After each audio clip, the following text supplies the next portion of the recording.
প্রচুর আনন্দ। আমরা কাল রাত 9টা পর্যন্ত ত্রিমণি বাজারে গেছি, সেখানে মিষ্টি খেয়েছি, ফ্রিতে চা খেয়েছি, খেয়ে তারপর রাত 10টা-11টার দিকে বাড়িতে এসেছি। কিন্তু এর আগে আমরা 10টা-11টা পর্যন্ত বাইরে ঘুরতে পারতাম না ভয়ের জন্য। ফেলুদার সোনারকেল্লার সেই দুষ্টু লোক অর্থাৎ ডক্টর হাজরাকে নিশ্চয়ই মনে আছে, যার ভ্যানিশ হয়ে যাওয়াতেই ছোট্ট মুকুল বেজায় আনন্দ পেয়েছিল। এখন সন্দেশখালীর জনসাধারণও মুকুলের মতো বেজায় খুশি, কারণ তাদের দুষ্টু লোক অর্থাৎ আরেক হাজরাবাবু তিনি ভ্যানিশ না হলেও এই মুহূর্তে পুলিশের হেফাজতে রয়েছেন। শিবপ্রসাদ হাজরা অর্থাৎ শিবু হাজরা, যার বিরুদ্ধে সন্দেশখালী থানার সামনে ব্যাপক গণবিক্ষোভ দেখিয়েছিলেন সন্দেশখালীর মহিলা মহলের একাংশ।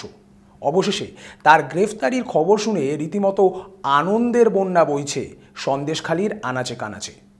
শিবু হাজরা গ্রেপ্তার হওয়ার সঙ্গে সঙ্গেই গ্রামে সেই খবর চাউর হতেই খুশির হাওয়া সন্দেশখালীর বিভিন্ন প্রান্তে। কোথাও চলছে মিষ্টি বিতরণ, কোথাও চলছে একে অপরকে চা খাওয়ানো, আবার কোথাও চলছে আনন্দ উচ্ছ্বাস। শনিবার সন্ধ্যায় ন্যাজার থানা এলাকা থেকে সন্দেশখালীর ব্লক 2 নম্বরের তৃণমূল কংগ্রেসের সভাপতি তথা উত্তর 24 পরগনা জেলা পরিষদের সদস্য শিবপ্রসাদ হাজরাকে গ্রেফতার করে পুলিশ। রবিবার সকালে তাকে বসিরহাট মহকুমা আদালতে পেশ করা হয়। কিন্তু শিবপ্রসাদের গ্রেপ্তার হওয়ার খবরের শোনার পরেই খুশির হাওয়া বইছে সন্দেশখালী জুড়ে। সন্দেশখালী, খুলনা, শীতুলিয়া, পাত্রপাড়া ও জেলিয়াখালী সহ একাধিক গ্রামে এই মুহূর্তে রীতিমতো উৎসবের মেজাজ। কারণ দীর্ঘদিনের তাদের যে ক্ষোভ, সেই ক্ষোভে রীতিমতো মলম পড়েছে। শিবপ্রসাদ হাজরা বা শিবু হাজরা, তার বিরুদ্ধে যে ক্ষোভ, সেই কথা শুনে এই মুহূর্তে পুলিশ তাকে গ্রেফতার করেছে। আর সেই কারণেই গ্রামের মহিলারা যে যার মতো রাস্তায় বেরিয়ে নিজেদের মধ্যে আনন্দ ভাগ করে নিচ্ছেন, একে অপরকে মিষ্টি খাওয়াচ্ছেন এবং তারা বলছেন দীর্ঘদিনের এই অত্যাচার বন্ধ হওয়ায় তারা স্বভাবতই খুশি। আজকের এই দিনটা তারা একটু স্বাধীনভাবে বাঁচতে পারছেন। অনেক খুশি হয়েছি, খুবই খুশি, মানে এতটা খুশি হয়েছে সেটা মনে থেকে প্রকাশ করার মতন নয়। আর শাহজাহান শেখ যেদিন ধরা পড়বে সেদিন আরও খুশি, মানে যেখানে সেখানে যত মানুষ আছি আমরা সব পিকনিক করব, খোলা মনে পিকনিক করব। আমরা কাল রাত 9টা পর্যন্ত ত্রিমণি বাজারে গেছি, সেখানে মিষ্টি খেয়েছি, ফ্রিতে চা খেয়েছি, খেয়ে তারপর রাত 10টা-11টার দিকে বাড়িতে এসেছি। কিন্তু এর আগে আমরা 10টা-11টা পর্যন্ত বাইরে ঘুরতে পারতাম না ভয়ের জন্য।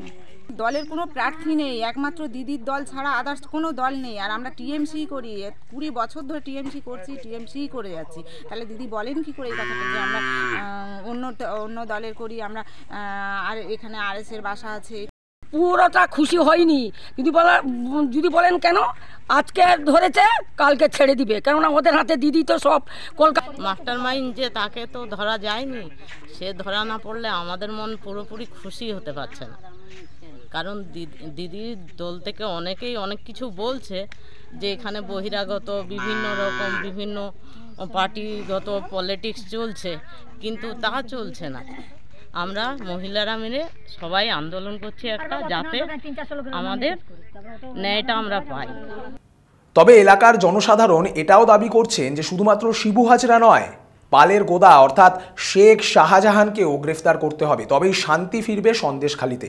পুলিশ সূত্রে জানা গিয়েছে যে শিবপ্রসাদ হাজরাকে 10 দিনের পুলিশি হেফাজতে নেওয়ার আবেদন জানাবে তারা। অন্যদিকে শনিবার আদালতে ঘটনায় ধৃত আরেক শাহজাহান অনুগামী উত্তম সর্দারকে পেশ করা হলে তাকে 8 দিনের পুলিশি হেফাজতে নির্দেশ দেয় বসিরহাট মহকুমা আদালত। মোবাইল ফোনে তার পরিবারের সদস্যদের সাথে যোগাযোগ করা হলে তারা বলেন যে এই অভিযোগ সম্পূর্ণভাবে ভিত্তিহীন এবং রীতিমতো পরিকল্পনা করে রাজনৈতিক প্রতিহিংসার জন্যই তাদের বাড়ির সদস্য অর্থাৎ উত্তম সর্দারকে ফাঁসানো হয়েছে এবং চক্রান্ত করেছে বিরোধী দলের লোকজনেরা। উত্তম সর্দার এবং শিবপ্রসাদ হাজরা বা শিবু হাজরা, শেখ শাহজাহানের এই 2 শাগরেদ এই মুহূর্তে পুলিশের হেফাজতে। কিন্তু এখনও পাত্তা নেই শাহজাহানের, তিনি কোথায় কেউ জানে না। সন্দেশখালীর একদা বাঘ শেখ শাহজাহান এখন কোন জঙ্গলে বা নগরে লুকিয়ে আছেন বা আত্মগোপন করে আছেন সেটা কেউই জানে না রাজ্য পুলিশও, এরকমটাই শোনা যাচ্ছে। কিন্তু সন্দেশখালীর জনগণের অধিকাংশের আশা অবিলম্বেই গ্রেফতার হবে শেখ শাহজাহান। তাদের দাবি যে কোনো মূল্যে গ্রেফতার করতে হবে শেখ শাহজাহানকে, তবেই সন্দেশখালীর জনজীবন সন্দেশের মতোই মিষ্টি, মধুর এবং স্বাভাবিক হয়ে উঠবে। Bureau report, digital Khabrilal, Sandeshkhali. Digital Khabrilal, খবর আপনাদের, নজর আমাদের।